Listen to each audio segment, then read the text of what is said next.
weeks na lang ay playoffs na mga boss. Malapit. Kasi mag-uumpisa ang playoffs sa April 20. Pero bago yun, may play-in muna. Kaya kung isa kang fan ng Golden State Warriors o di kaya Los Angeles Lakers, meron akong balita para sa'yo. Ngayon, pwede mo itong i-take as a good news o pwede mo rin i-take as a bad news. Nakadepende na lang sa'yo yan.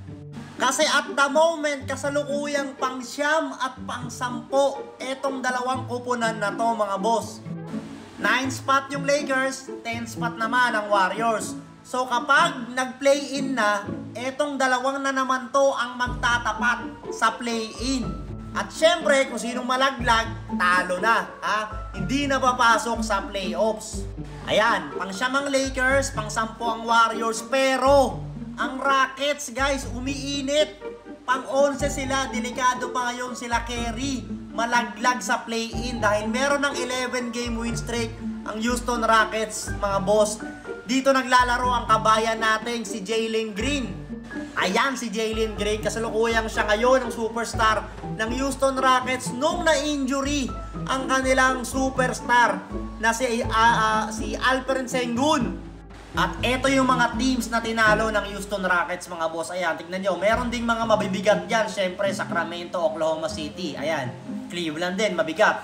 So, meron na lang tig-siyam na laro ang natitira para sa Warriors at Houston Rockets. Samantalang sa Lakers naman ay 8. So, it is safe to say na mukhang mas safe yung Lakers kumpara mo sa Warriors. Kasi 41 wins na yung Lakers. Samantalang yung Warriors is 39 wins pa lang. Pero bago ang lahat yan, maghaharap muna ang Houston Rockets, sila Kabayan at sila Curry sa April 5 mga boss. So para sa akin dito na malalaman kung sino talagang kukuha ng final spot para sa play-in. Kung sino ang mananalo dun sa game na yon laban sa Rockets at Warriors.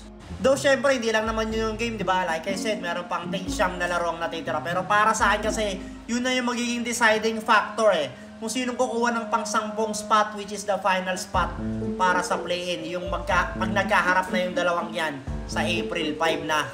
So aabangan natin yun. Ako personally guys kung mga tatanungin nyo ako, mas gusto ko talaga pumasok rito sila Curry Sila Curry yung makakuha ng final spot kumpara dun sa Houston Rockets. Oo, kabayan naman natin si Jalen Green. Pero para sa akin kasi, kulang ang playoffs kapag walang Curry at saka Lolo Bron. Pero mukhang magkakaharap na naman sila sa play-in. Pero hopefully, ang best case scenario para magkaiwasan tong dalawang to is umangat sila Lolo Bron sa pang-8 spot. Tapos sila Curry, ayun, manatili sa pang-10 spot.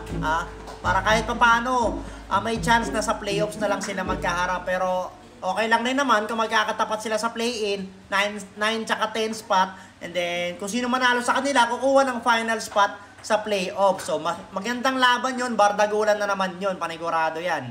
Anyway, excited na ako sa playoffs guys, sa play-in din syempre. Kayo ba? Excited ka na rin ba? Tingin nyo ba? Sino sa dalawang to ang papasok sa playoffs? Sila Lolo Bron ba? O sila Curry?